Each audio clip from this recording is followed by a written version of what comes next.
Hello, Homestead, and please stand for the pledge. No, Mr. Staley, not that pledge. I pledge allegiance to the flag of the United States of America, and to the republic for which it stands, one nation, under God, indivisible, with liberty and justice for all. And now for a moment of silence.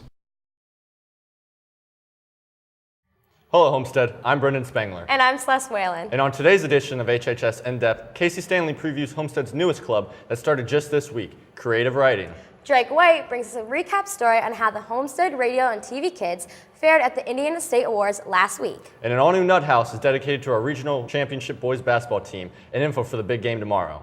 All that and more on HHS In-Depth for Friday, March 20th.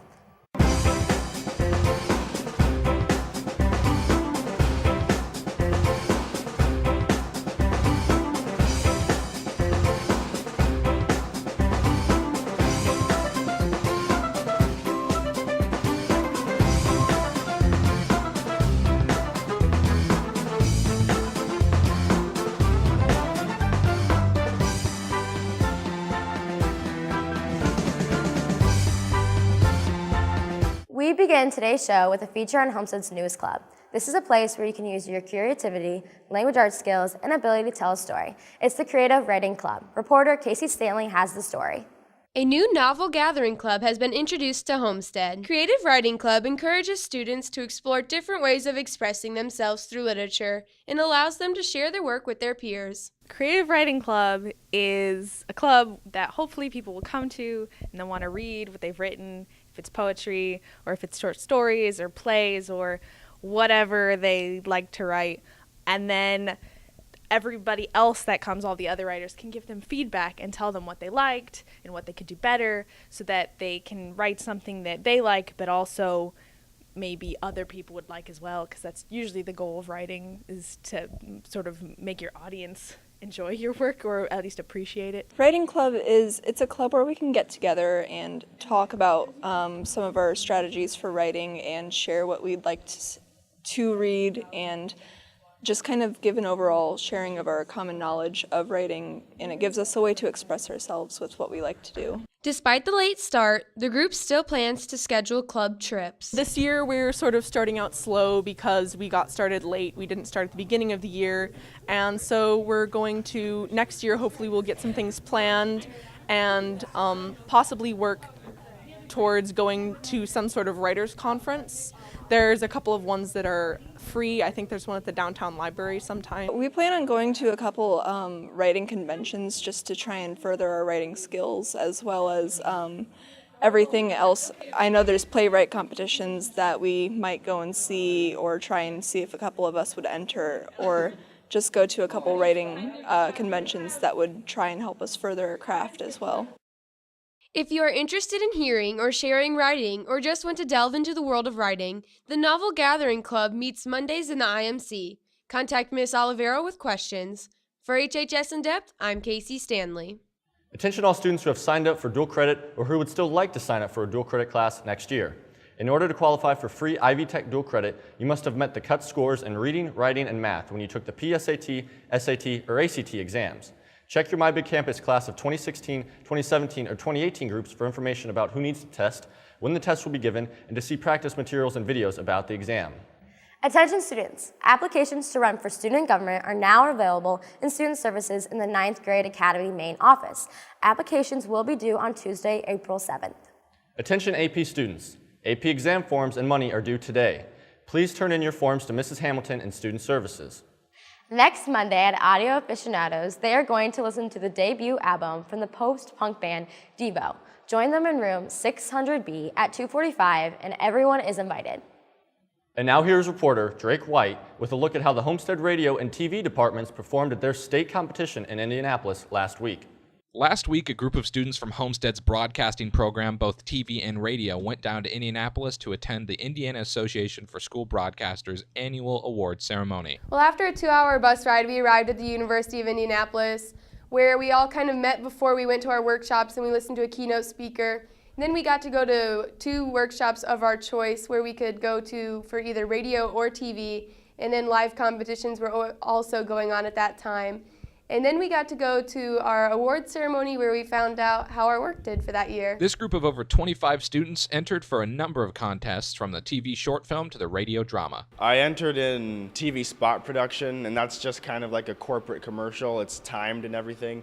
And then I did videography, which is just, it's more so how you edit the video and like what happens post-filming, and just how well it looks when you're all done. For the first time, Mr. Schenkel and Mr. Dunn took down prospective freshmen interested in joining the broadcasting field to see what the contest was like down in Indianapolis. I thought the experience was pretty good and cool. I mean, it was what I hoped. I wasn't really sure what to expect going into it, and I thought it was interesting seeing all the different people that are really interested in broadcasting and how big that really is in some places. Yeah, I do hope to get back and hopefully make something next year to put into the competition. Not only did Homestead's HHS in Depth place second in state for school TV newscast, but junior Casey Stanley placed first in state for radio imaging, and a group of 3 sports broadcasting students placed first in a sports broadcast. This year's competition was a lot more nerve-wracking sitting there in the awards ceremony because last year I was entered in 2 categories and this year I was only in 1, so there was a lot more chance of walking away with nothing, so it was really scary. It was more like a poor man's Grammys. I mean, it was so cool. I mean, there was awards and everything. And it was really nice being able to skip school, especially on a Monday. The increase in popularity of Homestead's broadcasting program has also increased the number of prospective students wanting to enter into the IASB statewide contest. So when I first started, there were 3 people that went down to IASB. That was me, Drake, and Corey Stace. And since then, it has grown exponentially. Last year was around 5 or 6, I believe. And now this year it has been, I think, over 20. So just in numbers, it's grown big time. But I think in our competitiveness, and our want to do well has just grown significantly too. We got second in state for our announcements, and I feel like the announcements are just going to get better. I mean, Schenkel really kind of knows what he's doing now, and there's some really talented people here at Homestead. Not only has the program increased drastically over the last few years, but it also has a bright future. Reporting for HHS In Depth, I'm Drake White. Attention Spanish Club members. There will be an important meeting Tuesday after school in Senor Peeper's room. They will be discussing your involvement with A Taste of Homestead, and they will also talk about plans for April. Attention all members and anyone else interested. The Model United Nations Party will be next Tuesday after school in room 202. Please bring a movie and a snack to share. Pizza will be provided. Anime Club will be watching a movie on Monday after school till about 4 p.m. in Mr. Cogdale's room, room 725. Anyone is invited to attend. Take a treat and a friend. And now, here's Chris DeRochi with an all-new episode of the Tech Talk. Today, you'll learn how to use a little-known but valuable resource, the SACS App Center. Hello, Homestead. Welcome to Tech Talk 2.0. Rats! My computer's not working. Chris, I need your help with my computer. Oh, Carl, I'm the Tech Talk guy. I can help you.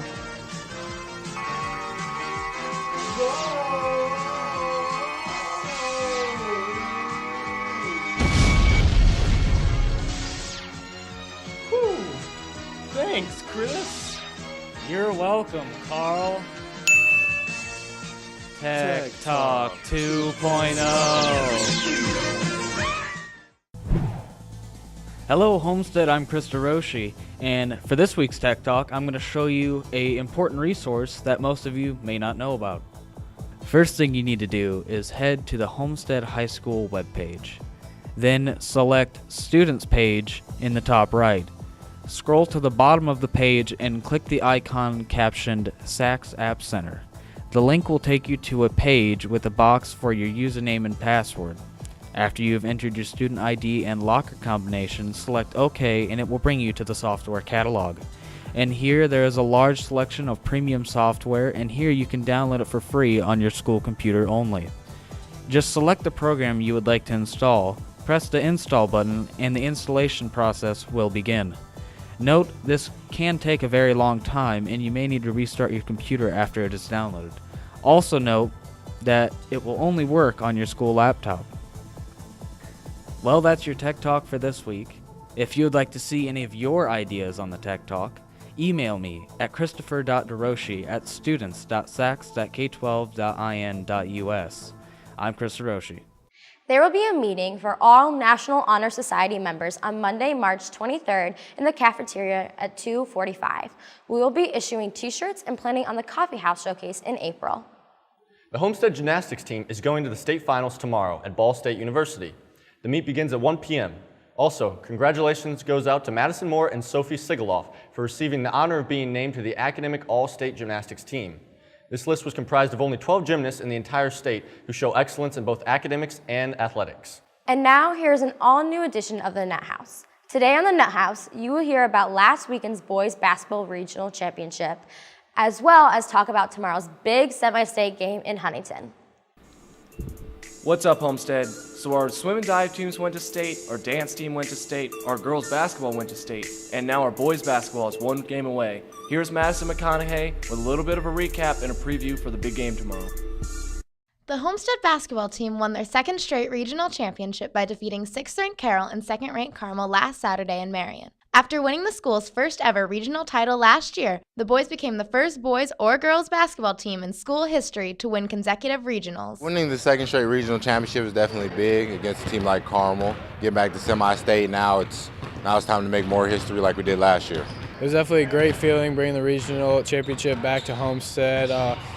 Helped us having the big student section there. Coming from last year, going in, being the underdog, being the first team in school history to win a regional championship, and being able to come back, especially your senior year, 2 years in a row, that's just an unbelievable feeling. First time doing it was really special, making history.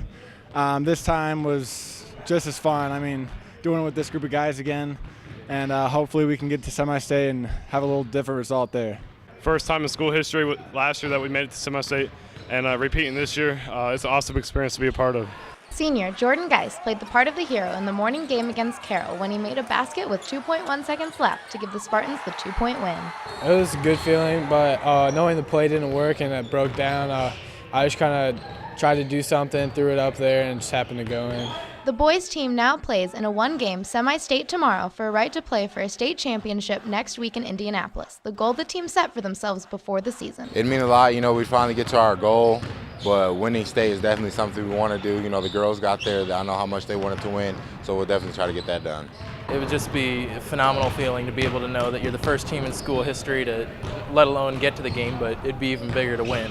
Definitely mean a lot being the first boys basketball team to make it to state, but it mean a lot much more to actually win state, and that's what the goal is. It'd be a lot of fun. I mean, seeing the girls do it, they had a blast. Have the whole school support you like that. It'd be a lot of fun, and hopefully we can get it done and get there. It'd be nice to go down there and bring it back home. It would be awesome. It would be the first time that the guys team would make it down there, so we'd make history. It's every coach's dream. It's every player's dream to be able to win a state championship. That's what we set our goals out at the beginning of the year. We're getting closer and closer, but we know we have a tough ball game this Saturday against South Bend Riley. Not only is the trip down to Indianapolis a big deal, there's another storyline involved. Homestead High School head coach Chris Johnson will be playing against his brother, who coaches South Bend Riley. Like I've always said, I have a lot of respect for my brother. But when it comes to Saturday, when it comes in between the lines, we're wanting to beat them, and because we want to get our team down to the state championship. You can catch the boys tomorrow at Huntington North High School at 6 o'clock. If they win, they will play at Bankers Life Fieldhouse in Indianapolis next weekend. For HHS In Depth, I'm Madison McConaughey. All right, thanks guys. And in case you haven't heard, there's going to be some sort of a seating chart for the game. There's going to be a yellow section, which is the lower level seating, and the blue section, which is the upper level seating. The yellow lower level will sell out. So if you get a blue ticket, you got to sit in the blue area. And to help show you how to follow this little seating chart idea, here is a little skit featuring the one and only ex-Tech Talk guy, Drake White.